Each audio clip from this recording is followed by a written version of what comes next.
1 second. Speaking the truth, no one else has the guts to say. The Charlie Kirk Show. All right, welcome back to the Charlie Kirk Show. I want to tell you really quickly about WhyReFi. Private student loan debt in the United States totals about $300 billion, and about $45 billion of that is labeled as distressed. WhyReFi, what do? They refinance distressed or defaulted private student loans that others won't even touch. They provide you with a custom loan payment based on your ability to pay, and that really is the key. You're not going to talk to some foreign call center. You're not going to talk to some faceless, paper pusher somewhere. You're going to talk to a real person here in America, and they're going to help assess your situation. They're not going to impact your credit. They don't care if you have bad credit, and they're going to come up with a custom loan a payment that you can actually afford. And they're going to give you great interest rates. They're going to work with you when other people won't. And listen, face it, if you have distressed or defaulted private student loans, nobody is coming to bail you out. Nobody's going to. But WhyReFi can give you the relief you need so that you can start getting ahead, so you can actually make a difference in your financial situation. And they're good people. They support Turning Point. They support other conservative causes. They come to our campus tour stops like last night. So check it out. That's WhyReFi.com, YREFY.com, or call 888-WhyReFi34. That's 888-WhyReFi34. More with Sarah Rogers in just a second.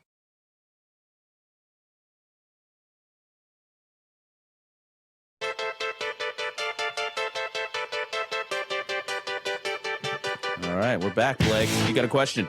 Yeah. So Sarah, obviously, what you're doing is the State Department. It is outward facing. There's a lot of people would say America first means focusing on America. It's getting away from what you might call foreign entanglements. Now, obviously, that includes wars, but we also saw that with U.S. aid. Or AID, where people were frustrated that we were spending money on various programs overseas and that these are distractions. They get away from what's really important. So I assume what you do does involve, to some extent, spending money outside of the United States. So I thought you could explain to our audience, why is it worthwhile? What is what we are going to do? Why is it worth doing? Great question, Blake. So first of all, when we're talking about the scope of what we're spending, the foreign aid budget, and this is my understanding as of now, I don't have the spreadsheet in front of me, I think it's about $50 billion. That is a lot of American taxpayer money. By contrast, we can do very high impact initiatives in the field of public diplomacy for much less. So, for example, my office just recently expanded the scholarship where we trade some of our top STEM AI, tech guys, with Hungary. So we take the two smartest AI or math or technology scientists in Hungary, we bring them here, and critically, they don't immigrate to America. They cross-pollinate their expertise with our experts, and then we send them back. So that costs less than $100,000 to do, and that actually benefits the United States instead of deluging us with migrants we don't want, or advancing some kind of nebulous NGO network in a country that doesn't want or appreciate it. So that's the first point I would make, is dollars and impact. The second point I would make is about unilateral disarmament. So every time our side wins or even comes within range of it, there's this debate about, do we unilaterally disarm, or do we wield against the left the same kinds of weapons and tactics they wielded against us? The woke left formulation of the same debate is, can you use the master's tools to dismantle the master's house? And my answer is, it depends on the weapon, it depends on the tool.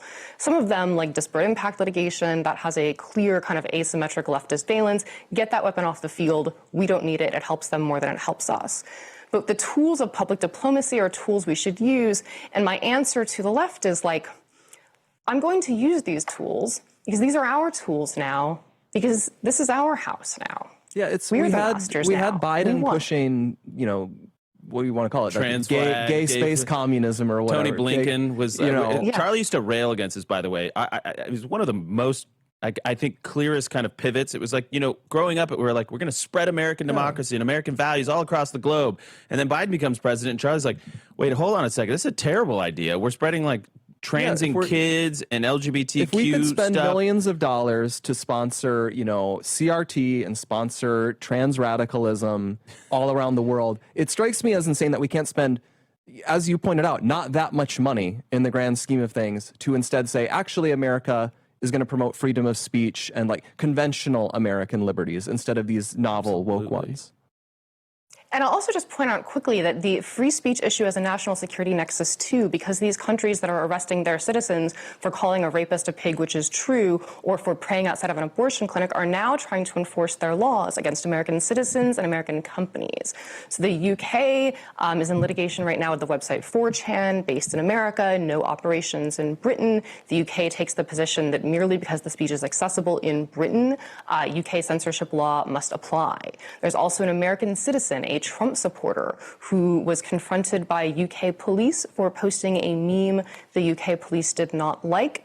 And if our tech companies and certainly our speech marketplace are subject to this kind of censorious safetyism, this kind of perverse regulation, we will never win the AI race against China. Our rate of advancement will be slowed, and it'll affect all of our critical interests, of which free speech is one. Well, we are here at Turning Point and the Charlie Kirk Show. We are passionate about spreading free speech around the world. I used to not think about it like this, but truly, if we become an island of free speech, the last remaining island of free speech, guess what happens the next time the Democrats are going to get in power? They're going to be looking at their European of free speech. Yeah, they're going to be looking at their European allies in the UK and say, well, they crack down on everything. We're just doing this transatlantic crackdown on speech because we live in a scary world, and these far right extremists they're coming for us, and they're going to crack down. We need allies around the world that hold these values as top priorities. And that's why we just have 50 seconds left here, Sarah. Yes. But you should tell us what we're hoping to do going forward. I will use that 50 seconds for the most important moment in this segment. So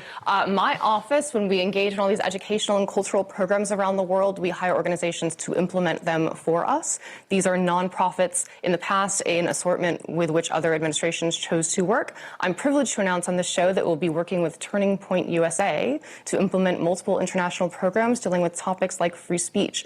More details on that to come.